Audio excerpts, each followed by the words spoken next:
Peace. I am Angela Freeman, author of God's Gift, How to Be a Good Black Woman to a Strong Black Man. And I'm here doing a recording that somebody asked me to do on blended families. And the question wasn't very specific, so I'm just going to talk about the different aspects that come to mind when I think of blended families. And I will get to that in just a moment. First, I want to thank everybody who has supported my fundraiser. I'll start with Brother Lamel. I believe that you are the first who donated, so I definitely appreciate your support. You did it before I even put the video out, so that is definitely, doing it very quick. You didn't have to think twice, you just did it, so I appreciate that very, very much. Brother Eni Soto, I believe that's how you pronounce it. Excuse me if I didn't say that correctly. I'd like to thank you for your donation. Definitely appreciate that. Kebuka, I want to thank you for your very generous donation. I definitely appreciate that. I appreciate that I have, people who are willing to support our efforts throughout the world, not just in my own country. So thank you very much. That means a lot. Person Kid, I was very surprised by your donation. I want to thank you very, very much. That was very generous, very selfless. I really appreciate that. I haven't had a large amount of donors yet. This is still a new fundraising campaign. We just started, but your donation definitely helped make up for the small numbers. So thank you very much. You've helped us to reach our goal, and I'm sure as the weeks carry on, we will reach that goal. Thank you so much. It means a lot, and I definitely appreciate that. Obadiah, I want to thank you for your contribution as well. I really am grateful to everybody, whether you bought a T-shirt, whether you made a monetary donation, all of the people who are sharing the videos. Maybe they don't have the means to donate right now. Definitely appreciate that. If you do not feel like buying a T-shirt, you just want to make a donation, whatever you want to give is fine, $5, $10, $100, whatever. You can feel free to email me at authorangela.freeman.com or send, PayPal your contribution to angelafreeman.com. I will definitely be grateful and give you a shout out. Otherwise, people who want to have their Straight Pride T-shirt, go on and go to booster.com/children's book donations. So children's and donations are both plural. Booster.com/children's book donations. There you can buy your Straight Pride T-shirt, and the proceeds go to help me donate books to African-centered schools and places of education. So again, thank you to all those who have donated and everybody who has pledged to donate in the next few days. I anxiously await your donation, and I appreciate it. I appreciate the spirit that everybody is giving in. I know at this time of year sometimes finances are a little tight, so I appreciate each and every one of you. Thank you so much. I was asked to cover the topic of how to blend families or talk about blending families a little bit, and that is a topic that has so much involved in it.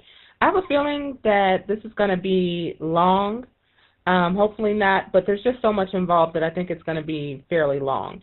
And because I am going to be working nonstop for a little while here, I wanted to go on and get this out of the way, but I'm not going to have time to sit in front of a camera and do a video. So this is just going to be audio, and hopefully it won't be too long, but I just have a bad feeling that this is going to be another one of those 25-hour videos.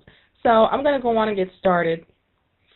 First of all, before you even begin to blend families, before you even enter into a relationship, whether you're male or female, you need to envision your life, your ideal life, the life that you want, and really picture the details. Know what you want. Do you want a blended family? Or do you want the experience of starting a family together for the first time, where it's just you and your husband? You go through having your first child together. You can name, if you want to name your son after your man, you can do that. Nobody's done that already. Do you want that kind of experience where you're not dealing with somebody on the outside? Or is that not a big deal to you? Because some people have no problem dealing with somebody with children and an ex and what have you. Other people, when you really think about how that affects your life, other people are going to have problems with it. So there's no right or wrong answer, and there's no reason to feel guilty about your preference. That's just something that you need to be honest with to yourself up front. Because if you know, I don't want to spend the next 18 years or however long having to deal with some other woman and everything that comes along with that, raising somebody else's children, if you know that that's going to be an issue for you, then you need to avoid even getting into the situation of blending a family. Like I said, there's nothing wrong with that. There's only something wrong with not being honest with yourself. Some people get angry and say, you know, it's wrong to not want to deal with somebody with children. No, it's not wrong. It's just a set of standards that you have, and it's the way that you want your life to be. Now, I do say that you should probably be realistic. If you have 7 children, it would be a little unrealistic to say you're not going to talk to anybody with children. You know, you want to find somebody who compliments you, but you want to be reasonable. You know, if you don't exercise, then you can't demand somebody in top physical shape. If you don't have a steady job, you can't say, I need a millionaire. Now, when I'm saying this, I'm not at all saying that having children lessens value or anything like that. I'm just saying the perception of a lot of people when it comes to children. Personally, I don't feel like that. I am a stepmother. I have never actually blended a family because I do not have biological children yet. I have always said that I did not want to have children until I had something to offer them as far as wisdom and intellect, and also when my home environment would allow that to happen with as little drama as possible. And I decided early on, after I got married and I saw different situations, that I would wait until my stepchildren were grown before I started a family, because I didn't want to deal with those two dynamics at one time. But that was my choice. You know, that just kind of depends on what you're dealing with and how you want your life to be. Not saying that is for everybody, but just to let you know that personally, I don't see having children as being a handicap or something negative, but some people do. And some people have unrealistic expectations, because for most people, by the time they're in their mid-30s, late 30s, 40s, they're going to have children. So for the most part. Now, there's some people that don't, but that's just a natural part of life. When you're in your 20s and 30s, most people have children. So be realistic, but also be true to yourself and the kind of life that you want to lead. You don't want to get into a situation where you absolutely do not want children, and then you find this person and they seem perfect, except they have children. And so you're like, okay, well, you know, I'll take them even though they have children. That kind of attitude. Now, it's one thing if you meet somebody with a child and you get along with the child and you say, yeah, I've changed my mind. This is something I want to do. It's another thing when you see this child as a burden, and it's going to be a burden that you put up with, because now you're going to be doing harm to the child. So be very careful about that. You definitely want to have clarity when dealing with that. As I said, you need to think about how you feel about quote-unquote ready-made families, because honestly, most times the problem is not the child. Most times the problem is the other biological parent, the one you're not in the relationship with. I would say it's especially with women, but I can't say that because men cause drama too sometimes. So what you need to do, what I would recommend you do, before you even get into the relationship, well, not before you get into the relationship, what happens, and parents get a bad rep for this, especially women. The step-parent will come into the picture and say, she's just jealous. She's just causing all this drama because she's jealous. but they never think about how they started things off. They never think about if they were disrespectful from the beginning. There's a way to do this. A lot of times, and a lot of times this is the spouse's fault. Say if you're a woman. Okay, the father of those children who you're dating should be mature enough to begin this process in a respectful way. A lot of times they don't. A lot of times the man will meet some random woman, introduce them to the children very early on, never talk to the mother about it at all, and just proceed on with his life like because these are his children, he has a right to do whatever. That's disrespectful, and I would have a problem with that. So we need to handle things like mature, reasonable adults who respect each other's parental rights. Because if that happened, of course, the mother is going to be like, what the heck? Who is this person around my child? I don't know you. This person could be an abuser. And it's not that she doesn't trust the father, like she thinks the father would be around anybody, but it's still somebody she doesn't know. She's not going to be comfortable with that. So the respectful thing to do would be, number one, you don't meet the children right away. They don't need to meet an endless stream of people. So you need to spend some time with the man first and really establish, is this somebody that I would like to pursue a relationship with? If it's somebody you would like to pursue a relationship with and you are sure about it, then the next step is to meet the mother, not the children. You need to meet the mother, introduce yourself, let her know, I am with this man now, but I am not interested in being a mother to your child. I'm not going to try to take your place. I'm not going to abuse your child or mistreat your child. There's nothing like that going on.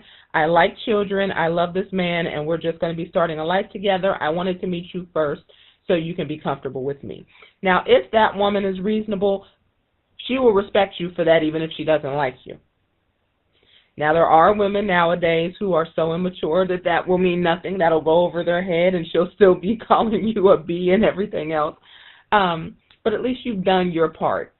Nothing works 100% because every situation is different. You have different maturity levels, different mind states. But you want to make sure that your part of it is correct.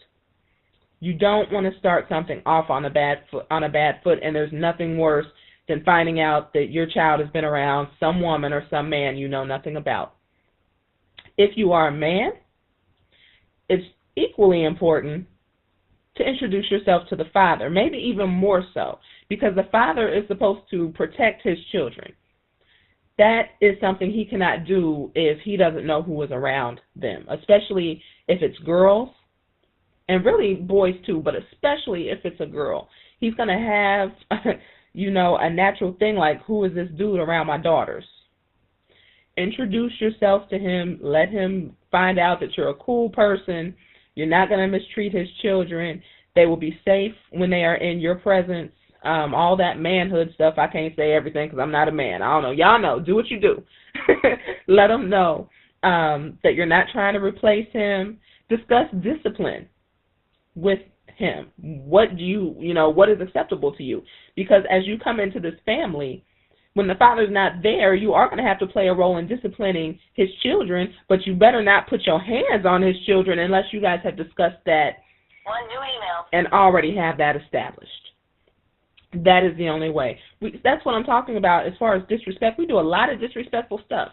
Some women will meet a man, bring them right home, be having sex in the home and with this man in front of the children or with the children there, fully aware of what's going on. The child will say something or do something that really wouldn't bother the father too much, and then have your boyfriend beat the child or discipline the child or something like that, and he ain't even met the father. The father's like, who in the heck is this? See, we have to start respecting each other, especially when you guys split up and you're sharing responsibilities. It's a lie that black men do not care about their children and do not take care of their children. What's the truth is a lot of times there's not a father in the home, but that doesn't mean there's not a father active. So don't be the kind of woman who's talking about you're a single parent when you know the father is active. You're not a single parent, you're a single woman. Do not disrespect the role of a father, especially when it comes to disciplining children and bringing another man around your children. And don't bring a man around your child as soon as you meet him. That's crazy.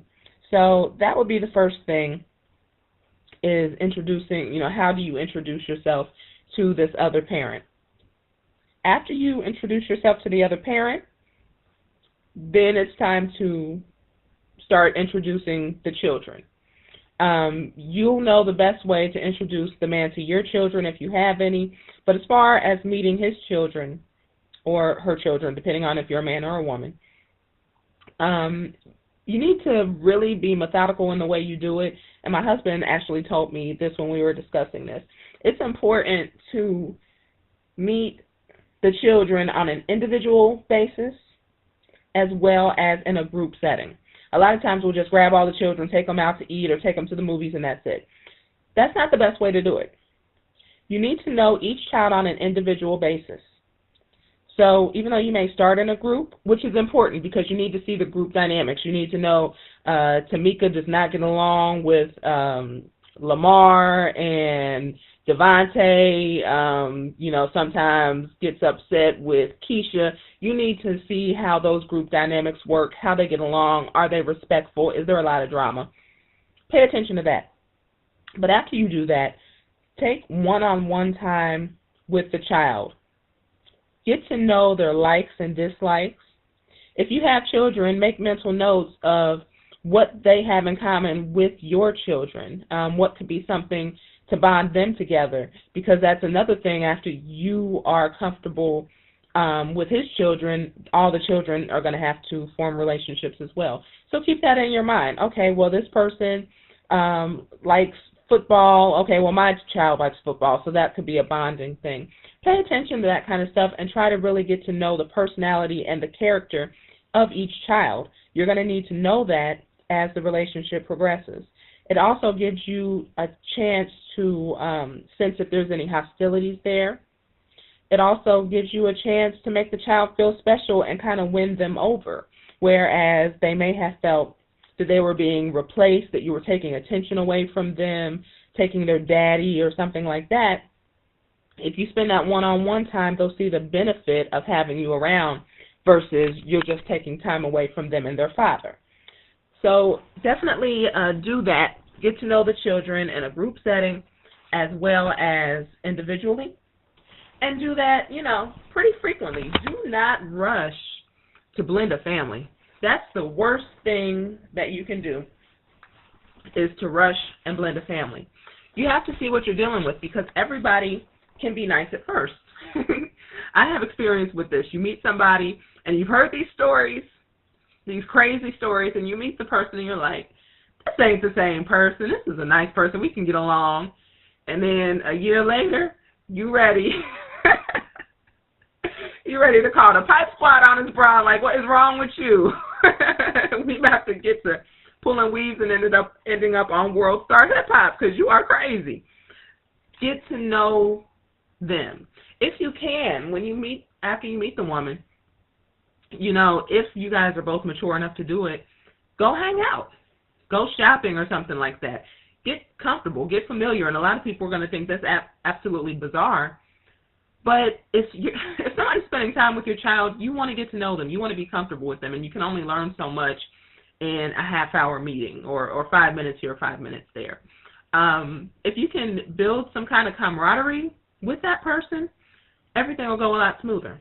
Because, number one, if the parents both get along well, then you'll come in there and you can just become part of that, balanced synergy where you get along well.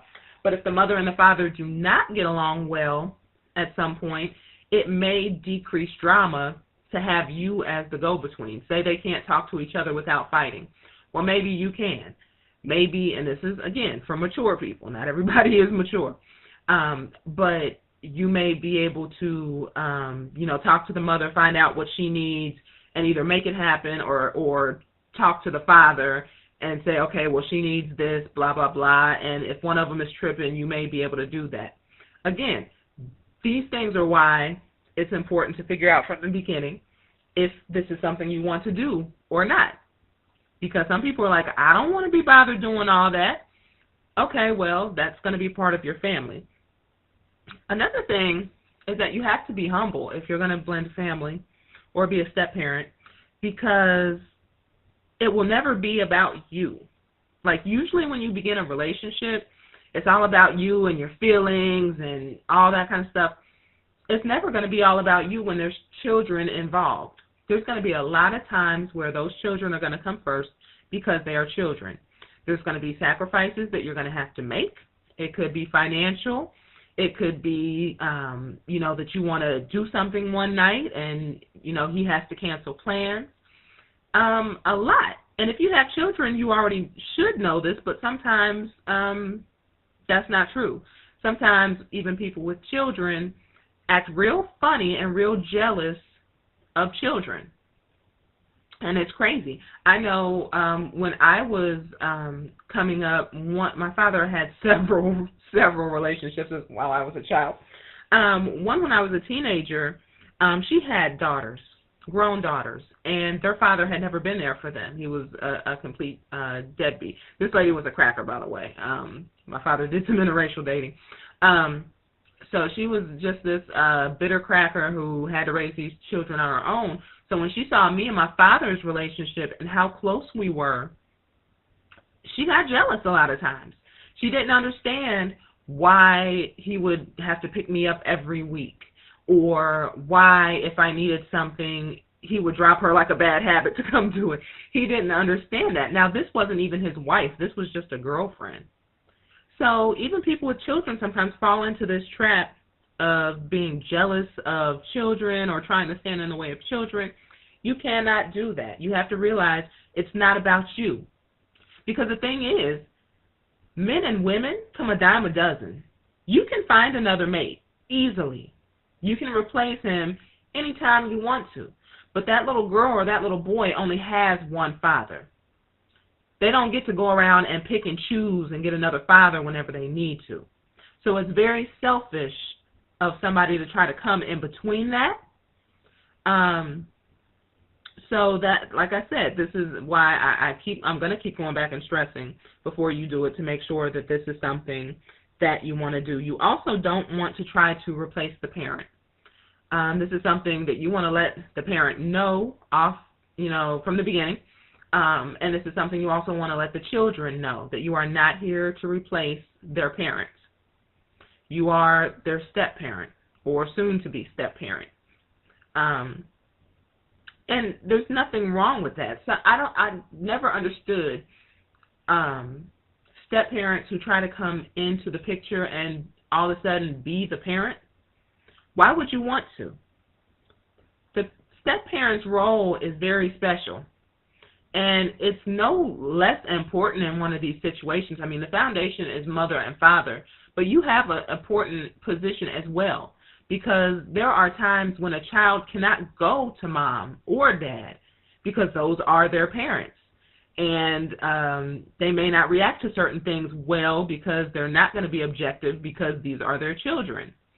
You have the relationship similar to maybe an aunt or an uncle or an older friend almost.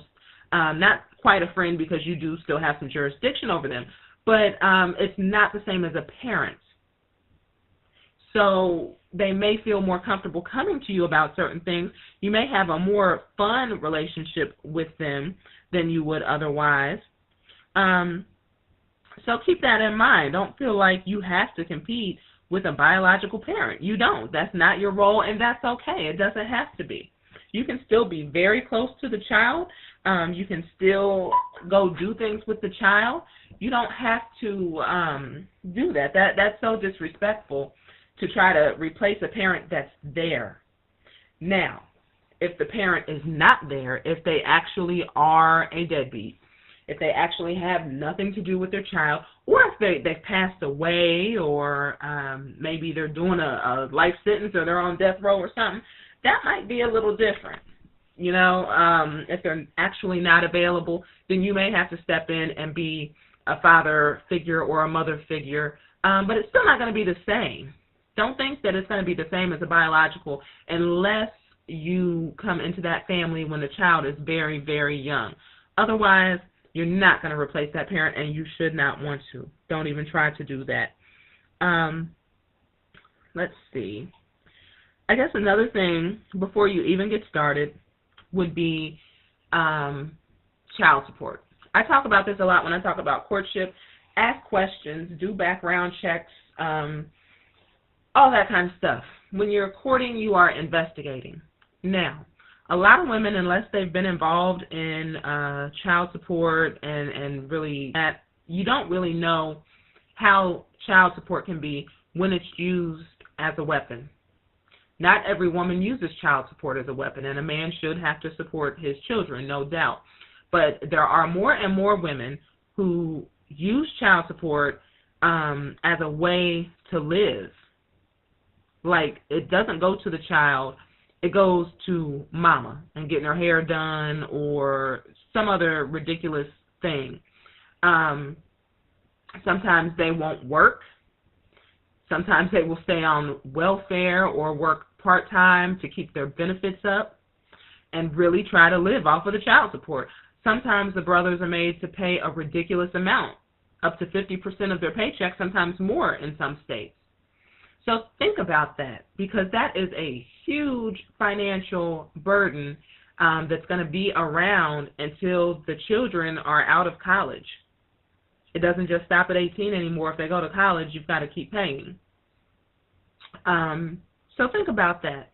Some people don't mind. If you're doing relatively well, it might not be a big deal. However, if you're one of these people living paycheck to paycheck and finances are already an issue, do you want to take that on? Because that becomes your problem as well. You know, there are definite consequences for not paying child support if he loses his job, if he gets sick. There is no way to stop child support. It keeps coming. So if he gets behind in today's market, because we know the job market is crazy, things happen, they could get into an accident or something like that. Now you're behind in child support. Now they're taking away driver's licenses or putting a lien on things, or now you can't get a passport, so that cruise you wanted to go to, you can't do that. These are different ways that child support can affect you. And it's something to really be considered. It's not something to be taken lightly, because once you're in that situation, that could be a powder keg. You know, a lot of people get divorced over finances and things like that. You don't want to be one of those people. Know ahead of time the financial situation, how child support affects that financial situation, and also the emotional part of it, because a lot of times women don't understand that child support cannot just terrorize a man financially and credit-wise, but what it does to him internally when he's dealing with a certain kind of woman. The women who know how to use the system to really, really emotionally abuse a man. If you have a woman who is doing her best to not work and live off child support, or maybe she does work, but she gets the child support and she'll use it all on her. The children look raggedy, they need things, there's no food in the house, their hair isn't done, they look raggedy, and the mother will tell them, well, your dad needs to do it, or your dad didn't pay child support even when he did. And now they've been taking half of this man's check. He can't afford anymore. So when he goes to pick up his children, they need stuff, and he has to tell them, no, I can't do it, because he literally can't do it. That can make a man feel so low as the provider for his children, even though he knows he's paying. You can't explain that to a child. You can't tell them, you know, I'm paying $1,500 a month in child support, and that's enough to be able to get you some clothes. This is your mother's job. You can't explain that to a child. They think that all you have to do is go to an ATM machine and get some money out if you're dad. They might give mom a little leeway sometimes, but dad, there's no excuse for that. And so when you have to tell them, no, I can't do that, as a provider, that hurts, and they're just looking at you like, no, you just don't want to do it. And sometimes you have the mother saying that too. No, he just don't want to do it. He has the money. A lot of women will sit there and have no idea how the situation, the living situation, financial situation is for you, but they'll be steady telling the children what you could do if they really loved you. So now there's friction between the children. They may be saying that, well, your daddy was able to do all this before he met the new woman, so now you're being villainized. I mean, I've seen all this stuff happen, and so that's why it's very important to really pay attention to these things before you start. Again, this is why I say it's so important to know the baby's mother. And a lot of people, I say this and they're like, I don't want to do that. What do I want to know her for? You need to know her. You need to know her character because you're going to be dealing with her for, however long until the children are 18 at least.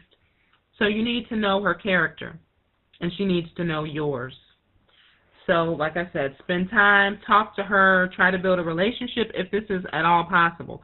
If she's just one of these booger brain chicks that, is determined to make life hell for everybody because she's angry that he's moved on, you may not be able to do that. But if you're dealing with a semi-rational person, try to establish a relationship with her, maybe even a friendship with her. It can be done.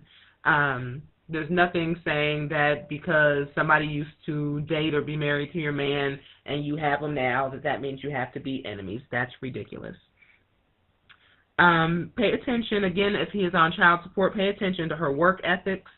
Does she work or does she rely on the system? Because that has an impact sometimes with child support if they go to reevaluate or anything like that. You need to know what kind of person she is. Is she a worker or is she somebody who just sits back and collects? Discuss, as I said earlier, this is a discussion, you might want to have at the beginning, what do you feel is appropriate, even though at the beginning you really shouldn't be disciplining them at all. You should be getting to know them, but sometimes you may have to. If a child is disrespectful, talking to you crazy or something like that, you need to know what is appropriate. But the longer you're around, the more discipline you're going to have to do, which ideally it would be good to avoid discipline and let the biological parent do it, but that's not always reality. When you're living together, there's be times where the biological parent isn't there or is occupied, and you're going to need to administer discipline, be it timeout or if the parent has said that it's okay to do physical punishment and that's something you're in agreement with, but you just don't want to go do something. Find out what discipline methods both parents use, what they think is acceptable, and then figure out what they feel is acceptable to you, because they may feel fine spanking their child, but they don't want you to hit them. You have to respect that. And if you have a problem with that, then that may not be a relationship you want to be in, because, again, it's not your child. You need to look at family values. A lot of times, the women that men have chosen in their past are nothing like you.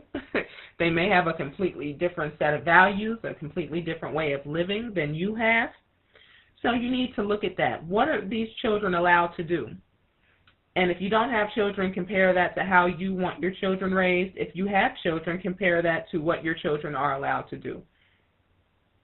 Is it similar? The last thing you want to do is try to blend families with children who run wild, talk any kind of way, they're disrespectful, they can basically do what they want, and try to blend that with a very structured family with children who are very polite, have etiquette, are well educated. It's like oil and water. And what happens a lot of times is the children who are well behaved will resent the fact that the other children can do whatever they want to do. especially if the parent that you're involved with allows this. If they're one of these slacker parents who don't really care how their children act and really aren't into disciplining them, and your children see that and they're the only ones getting disciplined all the time, they're going to have a problem with that. There's going to be some rebellion in that house.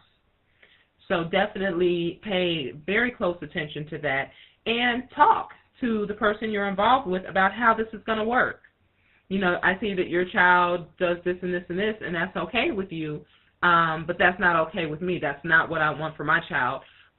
So how are we going to make this work, because things need to be fair?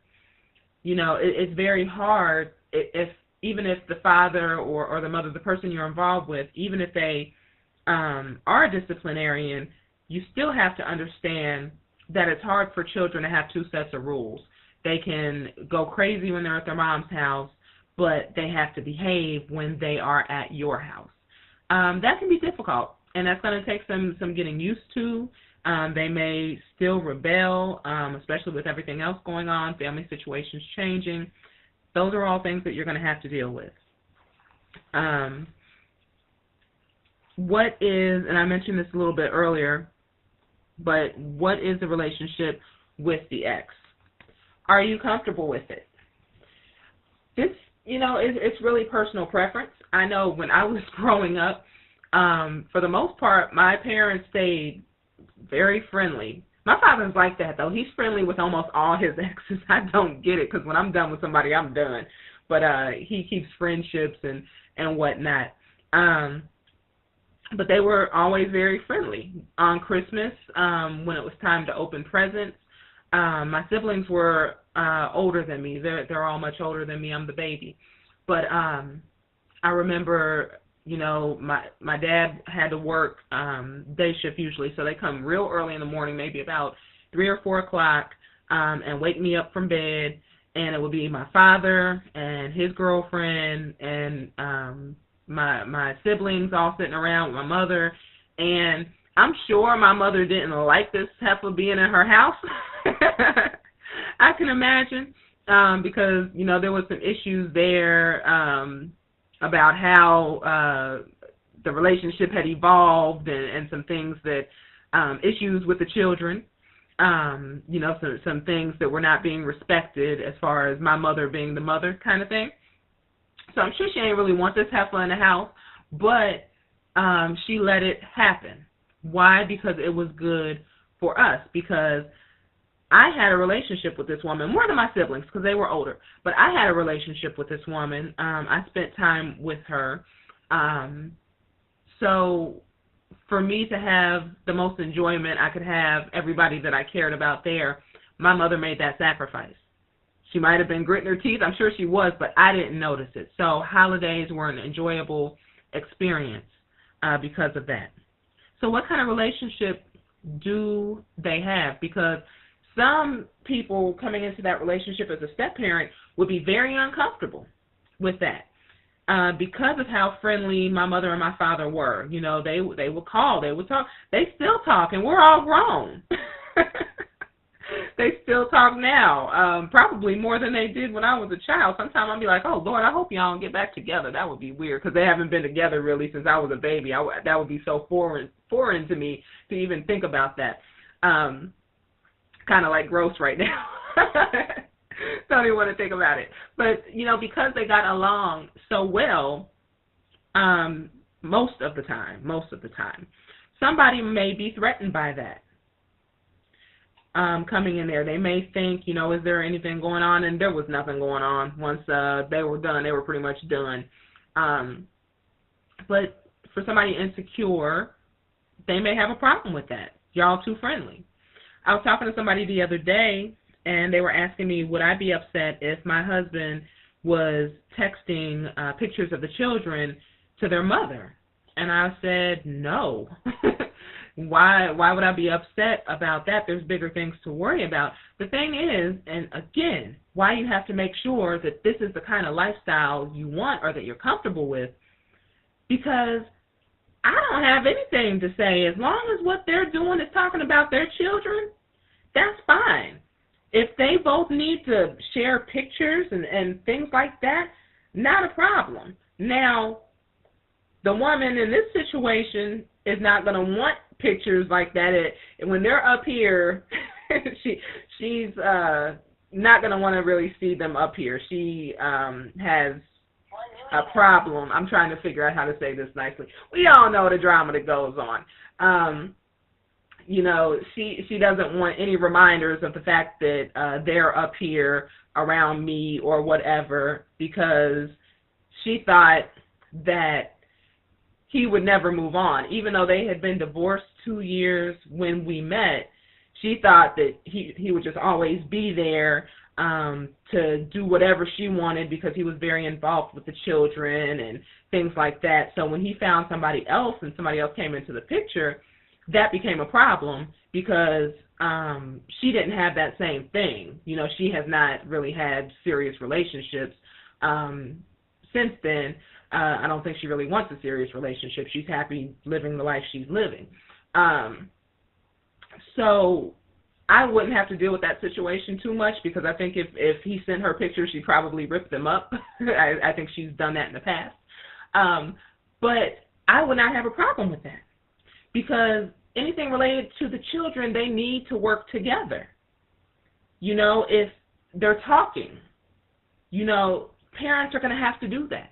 They're going to have to talk about report cards and behavior issues and other things that the children are going through, discipline issues, especially teenagers.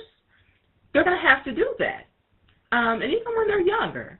So if you're going to be in a situation, you can't be the kind of person that's jealous and is going to want to have a problem every time they talk or every time there's any communication. Because remember, these are ideally, if everything goes well, these are co-parents. Even though they're not together in a relationship, they still have a partnership in parenting, if they are mature enough to do that. And if not, I feel sorry for the children. But this is a partnership. And you can either try to join into that partnership and help them out, or you just go sit in the corner. But you cannot get in the way of that. Again, you can find another mate. These children cannot find another parent. So we cannot get in the way of that. Trying to think, there was another example that I wanted to give, and I can't think of it now. I'm thinking maybe it will come back to me. Oh, no, there it is. Another thing, and it goes right along with everything else, is don't try to get in the way of a man spending time with his children. Don't try to intercede in that. That's something that, again, it shows your lack of character, your lack of maturity. Never do that.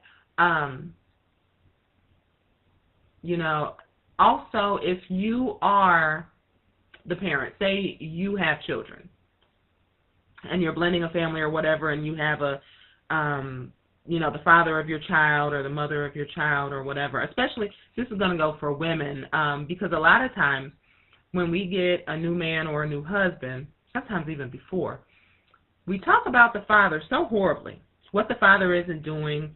He needs to come over more. He needs to give more money. He needs to do this. He needs to do that. Unless he's actually a complete deadbeat, you're really not the judge of that. Men are not mothers. Men are men. They're going to do the best that they can do. You don't know their situation. You may think that they're just making excuses or something like that, but you really don't know when you're not with somebody on a day-to-day basis. You don't know their situation. Sometimes they may be going through some stuff. Maybe sometimes they are falling short, but that doesn't mean that they're not doing the best they can do at that time.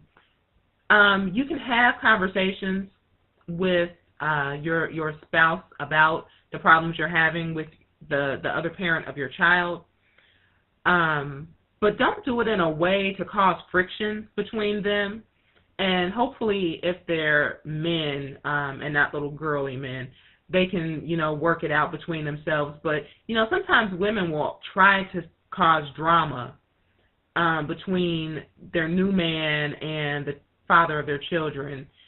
And obviously that doesn't benefit anybody. Obviously that's something that does not need to be done. Also, more importantly, You're not going to want to discuss these things with your children. Your children do not need to know everything. I know some people say, I never lie to my children. Well, no, you shouldn't lie to your children, but that doesn't mean that they need to know every single detail of what's going on. One thing that my mother did that I appreciate now is, even though there was a lot of foolishness going on back in the day, even though a lot of times we had to do without, or we struggled, she didn't talk down about my father very often. Even when there were times when he should have been more involved, and for most of my childhood he was involved, but there were some times where I may not see him for a while. I don't know how long, because I was younger, so time kind of seems different when you're younger, but it seems like sometimes I may not have seen him for, a couple months. And what she would do is she would take me to his job on his lunch break or something, and instead of saying stuff like, if your daddy cared, he'd be here. I hear women saying that all the time, and that crushes the self-esteem of a child because they feel like they're unworthy of love. Instead of doing that, she would say, let's go see your dad today. And I would be so happy, and I'd run to the car and get in and go see him. And when he came in the cafeteria, sometimes we'd surprise him. He'd come in the cafeteria, and I'd run and give him a big hug, and it was a special time. So instead of it seeming like, well, he ain't been around lately, he's not coming to see you enough, and making me feel bad, it was more of an exciting thing, like, yeah, you're going to go see your father, and I hadn't seen him in a while, so it was exciting. It wasn't a lie. She didn't lie to me. She just presented it better. You're going to go see your father today, whatever, and I had fun. And, my father would hug me and talk to me, and I felt like, very important. I felt like Daddy's little girl, even when Daddy may have been slacking a little bit. I don't know. I was so young, and maybe it wasn't as long as it seemed. It could have just seemed like months because I was younger. Maybe it was weeks. I don't know. But instead of doing what a lot of immature women do today, she presented it in a way where I still had self-esteem. I still felt like I was number one in my father's eyes, because in reality I was. It's just sometimes parenting, you learn as you go, and sometimes you don't know how to be the quote-unquote perfect parent. You learn as you go. So in times where he fell off, I didn't feel it was a reflection on me. I didn't feel bad. My self-esteem didn't suffer. So I didn't grow up like a lot of other women, feeling like I was unworthy to be loved, or that I should be ignored or anything like that. Matter of fact, I demand a lot of attention. That's probably why. Because I grew up expecting that. Because even if I didn't see him that often, I knew when I saw him, it was all about me. And, it was always a positive experience. And I know that my mother was going through different things behind the scenes, but that was behind the scenes, and I didn't really need to know that. I'd say the only thing that I remember her doing was sometimes when I needed something, because we didn't have a lot of money growing up, sometimes she would say, why don't you ask your father? I can't get you everything. Why don't you go ask your father? But she never said, your father doesn't do anything for you, or your father. She didn't do all this stuff that a lot of women do now, even when it's not true. Even when you're getting $800 a month for child support and you're still saying your daddy doesn't do anything. She was mature enough to not do that, and I benefited because of that. That's probably goes into why I have a fairly balanced view of men now, because I didn't have that wound of thinking my daddy doesn't love me because my mother told me so. You should never let your child feel like that, ever. So, again, look at how the children behave. Look at character. Are they allowed to lie? Do they have the tendency to lie? Do they have the tendency to steal? Are they kind? Do they abuse animals? Do they abuse their younger siblings? Just look for general good character. You do not want to be trapped for a long time, decades, with a child with bad character who is just going to make everybody's life hell. You don't want to do that. And that's also a reflection on the parents, especially for young children. Personality, I feel, is developed, for the most part, from the womb until the age of 7. By the age of 7, you can get a pretty good feel for the child and how they're going to be. And it's up to the parents to groom that personality until then. So you need to know, especially if you have children and that child's going to be around your children. You have to know their character. Another thing, and that kind of goes along with that, is, well, first, before I do that, I'll say, after you take them out in individually and in groups, then you need to get your children and his children together if you both have children. You need to get them together and organize some play dates. Again, you might want to do that as a group and then maybe break it down by age and take the older children together and then the younger children together and let everybody get a feel for each other instead of just always being in one big group. Do it by age, or you can do it by sex even. You know, take the boys out, take the girls out. Find different ways to take people out separately so that they can start bonding. And encourage them. Don't do things that you know are going to cause conflict. When you get in a situation, you can't favor your own children. Can't do that. You have to treat them differently, treat them the same, but know that you're getting to know his children. So they are new. You don't have a bond with them yet, but that doesn't mean if something comes up missing that you say, oh, your child did it because I know my child wouldn't do that. No, that's ridiculous. It's not your family and his family, and you can't make it appear like that because children will run with that. Children will absolutely run with that, especially older children, because I know when my father finally got married, you know, there were some things. You know, I didn't have a problem with the wife because I was pretty much grown anyway. I was about to get married myself probably. So I didn't really have a problem with it. But the families didn't really spend a lot of time together. My siblings were all grown. They were adults. I was around the same age as 2 of her children. But we didn't really spend a lot of time together. We didn't really click. We were raised so differently and had such different outlooks on life. So the family never really blended together. And I remember she said things every now and then that kind of rubbed us maybe the wrong way. And I remember one time she said, yeah, we have six children. And me and my brothers looked at each other like, no, you got 3 and he got 3. It ain't no 6 going on. So you don't want that kind of environment where there is a them and an us. And that can happen sometimes if you favor your own children, if you demand that he's doing stuff for your children all the time while his children get left behind. His children are expected to wait so he can cater to your children kind of thing. That's going to create a lot of problems.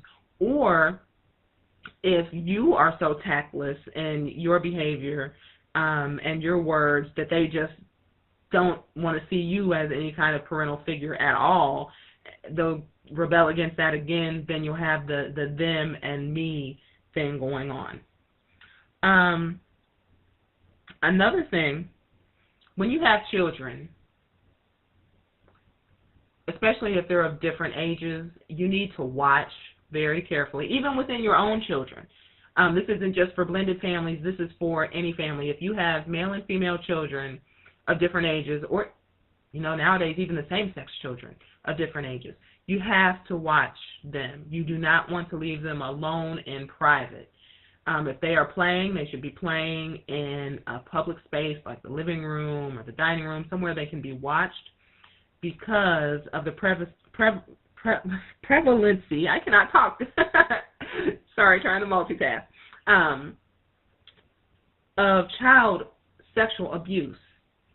It happens to so many of our children that it's hard to imagine having a blended family and none of those children have been involved in a child sexual abuse situation. Unfortunately, I know it's hard for parents to hear that, but that's just the reality of the situation. It happens, and it usually has touched somebody in your family. So if you're blending families, chances are it's touched somebody. And what happens is that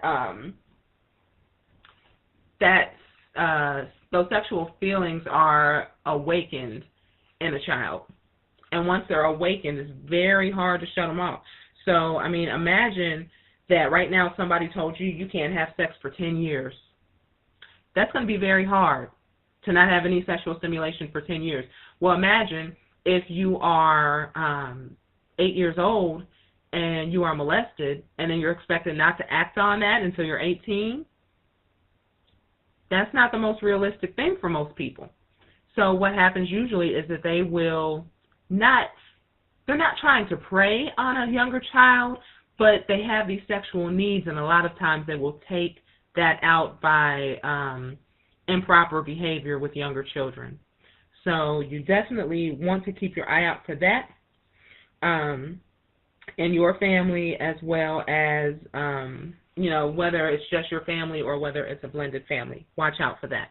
Now, if you have teenagers, opposite sex teenagers, I hadn't thought about this. My husband actually brought it up. And I guess it happens a lot more than I have heard about. He said he knows a lot of people where this has happened.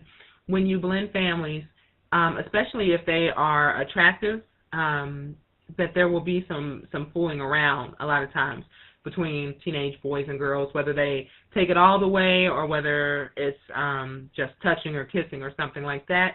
You have to think about that, because that is the perfect opportunity. These people are not blood relatives. They are not blood relatives at all, and they are in the same house.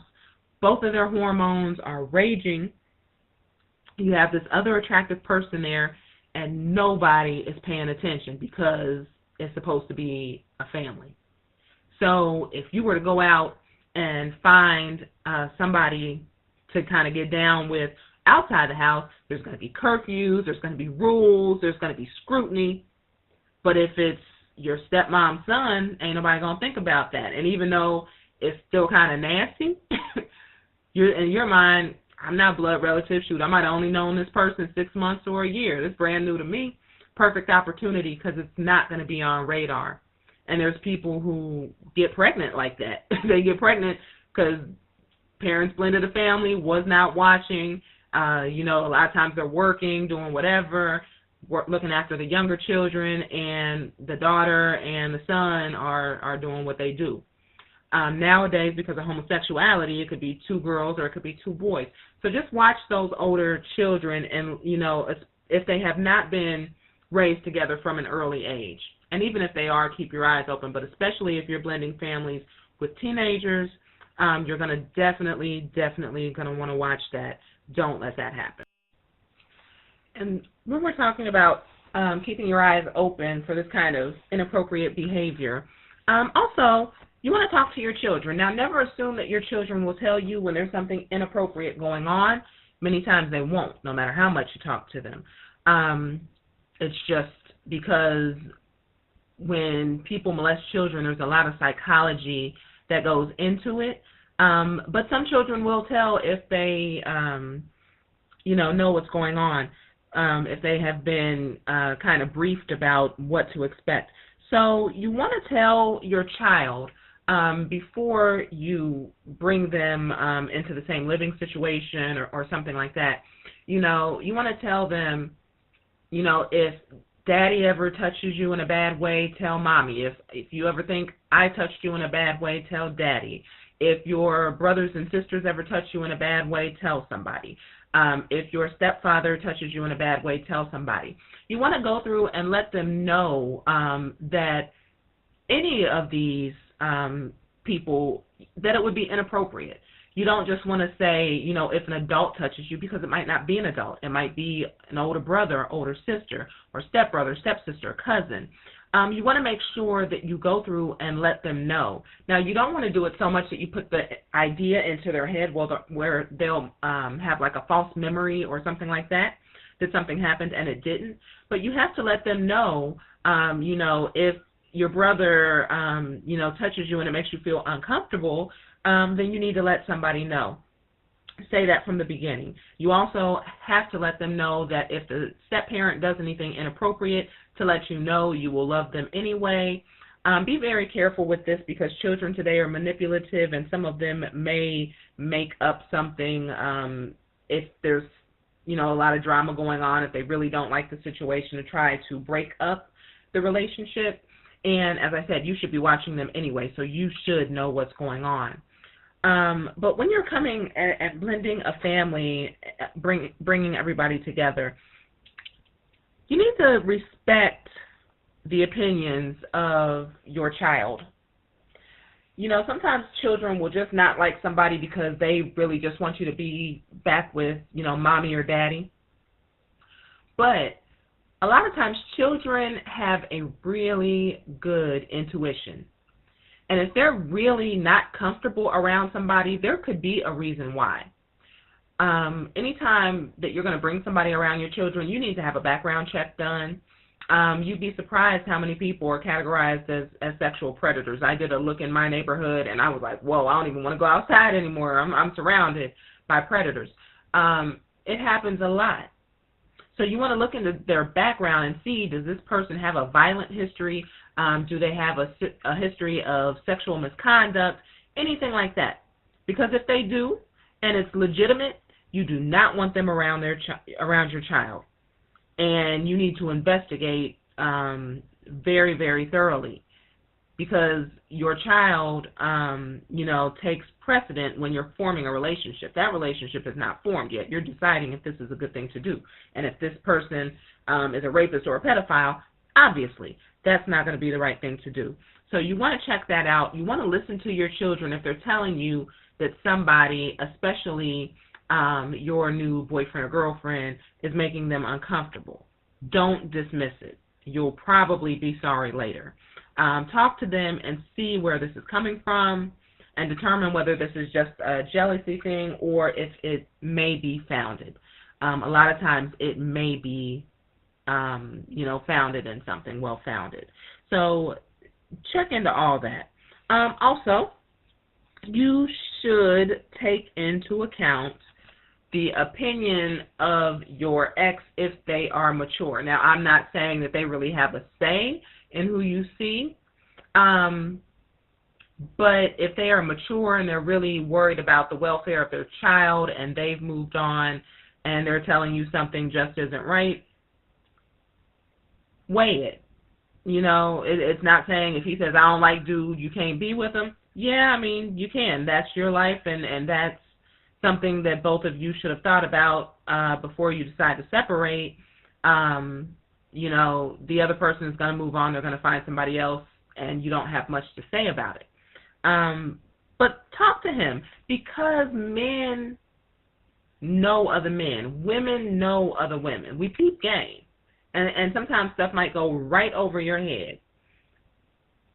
So, now, like I said, this is assuming they're mature. This is assuming that there's nothing else going on.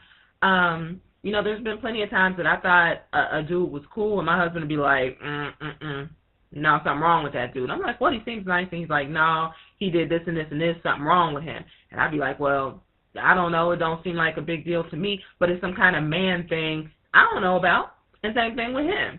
There could be a woman, and I'm like, no, that woman is not right. And he's like, what? She seems nice. And I'm like, nope. And then watch. A little while later, her true colors show. So sometimes it's just a gender thing where the same gender can detect other things. You know your sister if you know yourself, and same thing with brothers. So at least weigh it. You don't have to take it as law, but at least weigh it. You want to remember through this whole process that the important thing is creating a family environment. Remember what family is. Remember that this is a place or a setup that is going to benefit everyone. It's not about you. Remember I said that earlier. It's not about you. You play a role in it, but you are older and you can take care of yourself. We have to make sure that all the children are protected, as well as the adults. Nobody should be being abused or being made to suffer or anything like that, ideally. So, there's thoughtful things that you can do.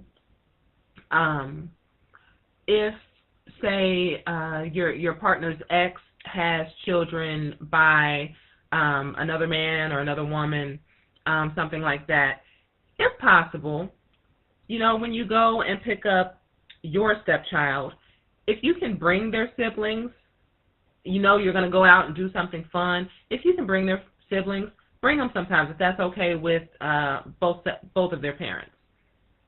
Because that's helping your stepchild. That's helping somebody in your family because they're not feeling so separate. We do this so much, and it's something I never thought about when I was younger, but I see it now.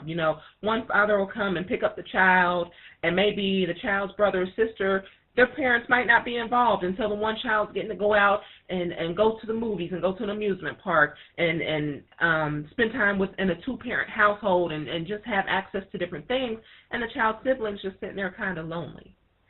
That's something a lot of us don't think about. If the relationship is good, that's something you might want to think about. If you have the means to do it, that's something you might want to think about, is bring that other child into your family, especially if they don't have another active parent. Because this is about community. It's not about you. It's about building up our youth, building up our future, and doing that.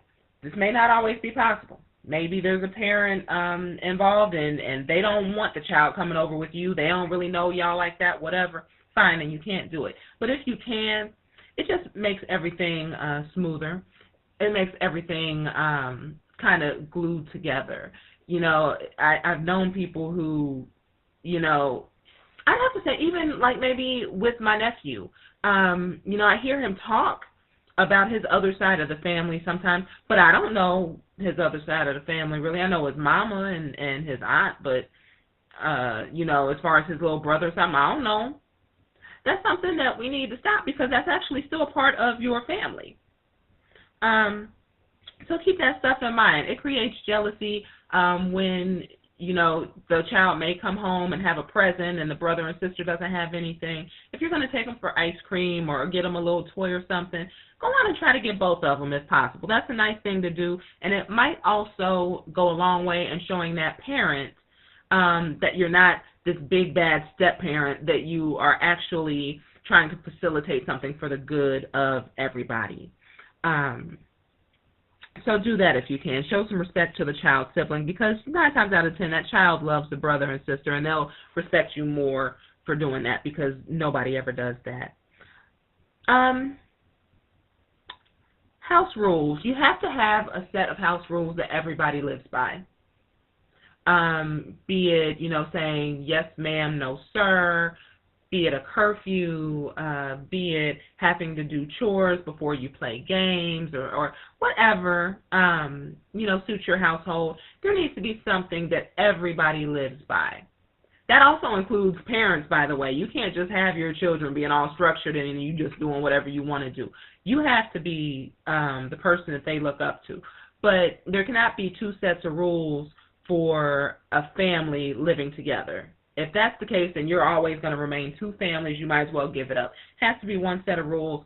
Everybody has to abide by that, and everybody should know the consequences if they don't abide by the house rules, and the punishment should be, equal across the board. There shouldn't be 2 different sets of discipline, 2 different sets of rules. That's crazy, and it causes chaos. You need to be the clean glass. Your home should be the clean glass. A lot of times, black children are raised in chaos. So there's a good chance if you have blended a family that either your children or your husband's children, somebody's kind of growing up in some chaos. Hopefully it's not your children. Maybe it's your children when they're with the other parent, your ex or whatever. When they come to your house, you need to provide an environment better, hopefully, than what they come from if their other home is chaos. One thing that I've always tried to make sure, and basically I really haven't had to do anything extra because this is the way we live anyway, but if my stepchildren would come to my house, we have dinner every night at the table together. That's something they didn't necessarily have at home. Where everybody would sit down and eat together. And what that does is it creates an environment where, okay, we can talk about the day, we can talk about what's going on, in each person's life, we can get to know each other because a lot of conversation takes place over the dinner table. They also got to try food that they hadn't tried before. I was vegetarian for a while, so they would get to taste this and that, and they wouldn't think they would like it, and they'd eat it, and they like it. I remember early in the relationship when we were eating fish, I made some fish tacos. I fried some tilapia in a special seasoning, and then fried up some tortillas and let them put their own toppings on, because children, especially when they're young, like making their own pizza or making their own tacos and saying, okay, I want onions on this or tomatoes on this or salsa, and they get to do it themselves. It makes them feel important and gets to let them use their creativity. So I would do that, and then after they made their tacos, we'd sit down, we'd bless the food, and we'd eat. And to this day, that's something that they talk about as one of the things that stands out the most about them coming to see us, is that we would always sit down and eat. We would also go to different places they may not go otherwise, different like excursions and field trips and whatnot. And, you know, even though it wasn't all fun and games when they came up, but it was different than what they were used to. I tried to make it a little bit more stable than what they were used to. We might do a lesson in how do you sew.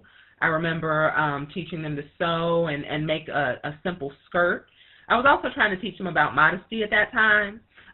So, you know, we made like a knee length or an ankle length skirt out of whatever fabric they liked. I don't know if they ever got a chance to wear it. I think that that may have been sabotaged when they got home. I don't know. But we did that. I remember they made their father a bow tie to wear. Just little simple things like that. You don't want to always preach to them. I think that's one mistake that I made, because some of the things that I saw would make me angry, to be honest, because I have an idea in my head of how children should be raised, you know, what morals should be instilled, what kind of discipline, what kind of structure they should have, and a lot of people don't. They just kind of exist, and so I was seeing things that made me angry, and so sometimes I would voice that. And I don't think that I needed to do that as much as I did. I think that it caused more harm than good. And I wouldn't always say, you know, that it was directed at them, but I may make a general statement, and I'm sure they probably knew that they fell into that general statement, or not them as much as the ex. You know, I may say, oh gosh, I don't know, something about, you know, black women needing to stay at home and make their family a priority versus having a lot of nightlife and things like that. I didn't need to say that. And at the time, out of frustration, you know, it felt good to kind of unleash a little bit in my own way, but I didn't have to say that. I didn't realize that, because actions speak louder than words. So when they are with us and they see me and my husband, and sometimes we would go to sleep before them. I can't hang. I don't stay up that late. Usually I go to bed early. I might wake up in the middle of the night to work, but I usually go to sleep pretty early. I couldn't hang. So they would see somebody who was family-centered. They would see somebody who didn't go out at night. They would see a completely drug-free and alcohol-free environment. They would see a house that didn't have people coming in and out all the time. They would see parents who actually were focused on the child, and you know, just the point is, I didn't have to always say it, because that could have caused some kind of resentment or been taken the wrong way or whatever. All I had to do was live it. And that's something I think a lot of us don't get. Be the example. Be the clean glass. If the mother is some kind of hoochie and she living a hoochie existence, or just being disagreeable or doing something that morally you just can't agree with, all you have to do is show a different side. Show by your living that there is another way to do that, and they will pick up on that.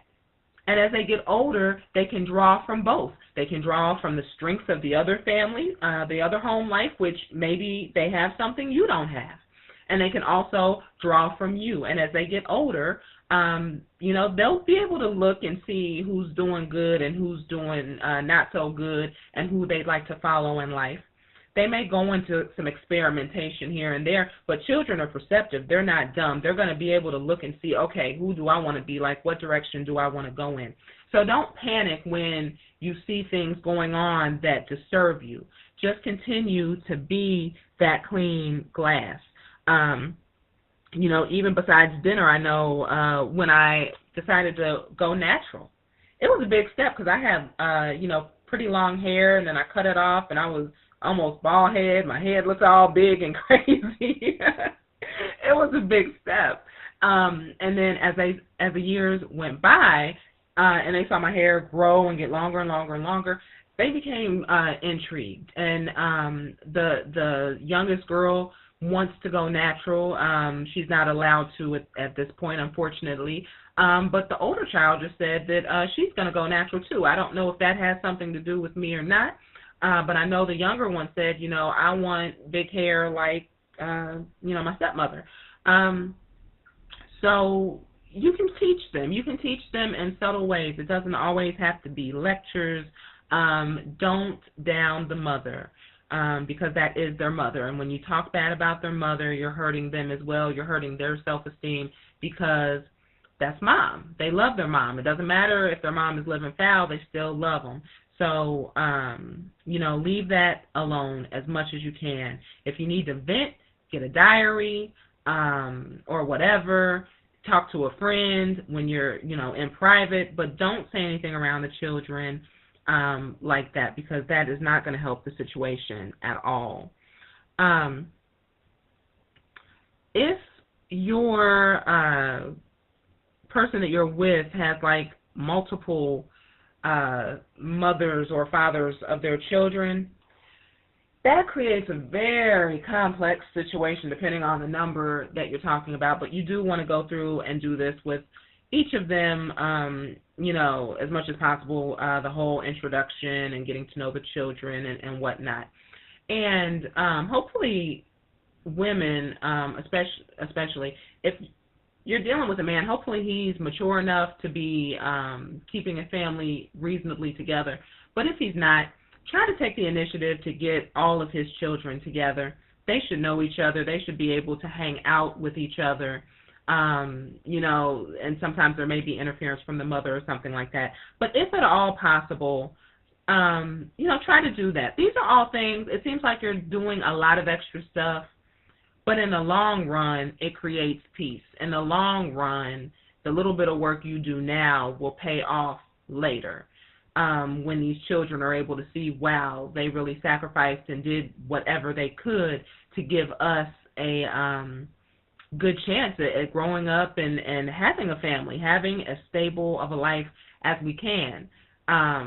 Because in our younger years, we're reckless, and we spend a lot of time doing things that's going to mess up our children's lives. I mean, we do some real ignorant stuff.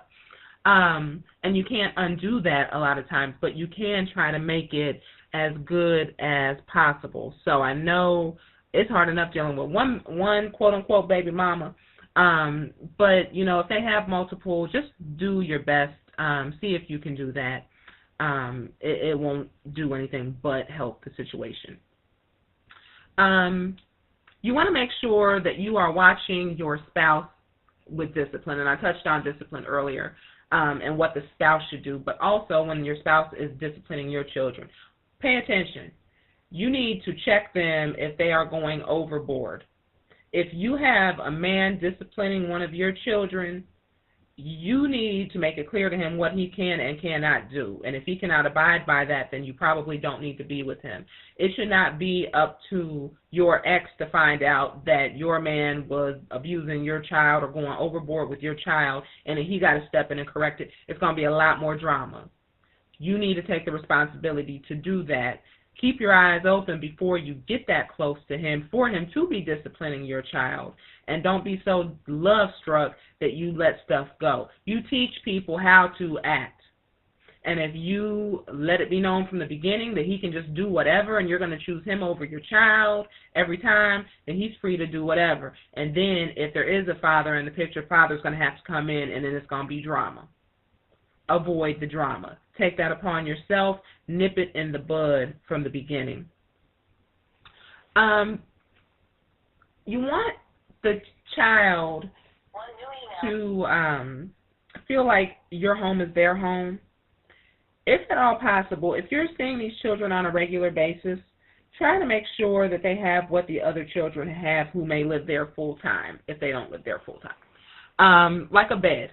You know, if a child comes over every week and everybody else has a bed, they shouldn't necessarily have to sleep on the couch. If you have the financial means, get them a bed. It don't cost that much. If you got to get a bunk bed, do that. Let them have a space in your home and let it feel like home. It may be a little different if they only come once a year if you live out of town, out of state, or something like that. But even then, try to have something. You know, if you have a guest room, you know, let them have that guest room, or if you have a study and maybe you can put a futon in there instead of a couch so they have a bed when they come. But let them have a place in the house. Let them have their own toys. You know, make them feel like they belong. That way they won't have to act out so much for attention and trying to find a place in the home because they already have a place in the home. So make sure you do that. You want to create family rituals. This is very important for the structure and order of families, not just blended families, but any family. Like I said, dinner, having dinner at the table every night, that is a ritual. Telling a bedtime story before they go to sleep every night, that is a ritual. Having a little, you know, routine that you do for bath time is a ritual. Find out different things that you can do, maybe pouring libations, or I don't know, you can make it African-centered or you can keep it mainstream, whatever works for your family. But find little rituals that you can do. It could be, you know, cut off the TV a little early, and maybe everybody can go in the living room and stand up and tell what the funniest thing was that happened to them today, or tell stories, or play charades, or something to get the family talking. If you're constantly sitting in front of the TV, you're not going to get to know each other because you are in a trance watching whatever's being programmed into your mind from these TV shows. Most of the time, they're not doing any good. They're teaching your children how to lie and rebel and be immoral. Cut the TV off sometimes and have family time. Play a board game. Play, you know, Scrabble or something that will help with intelligence and vocabulary. You can play a memory game if they're young. You can play Candyland or Hungry Hippo. I don't know. Maybe I'm showing my age. I don't even know if these games still exist.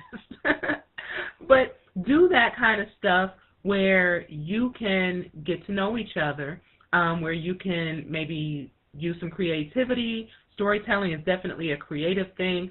Do that kind of stuff. Have these kind of family rituals. And as well, kind of along in the same line, family traditions.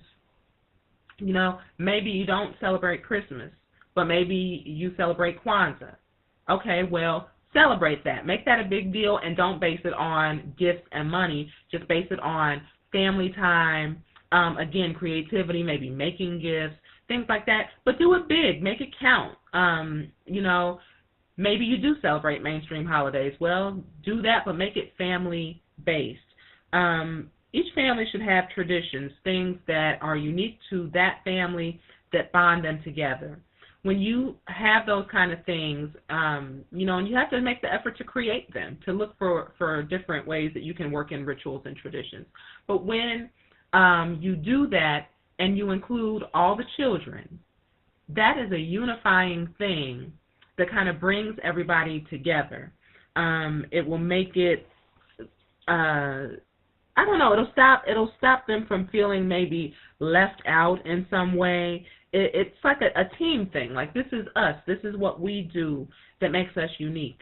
And like I said, if your stepchild has siblings from other relationships or whatever, bringing them in is even better. Now they really do feel like they're a part of your family because they do the same thing that you guys do.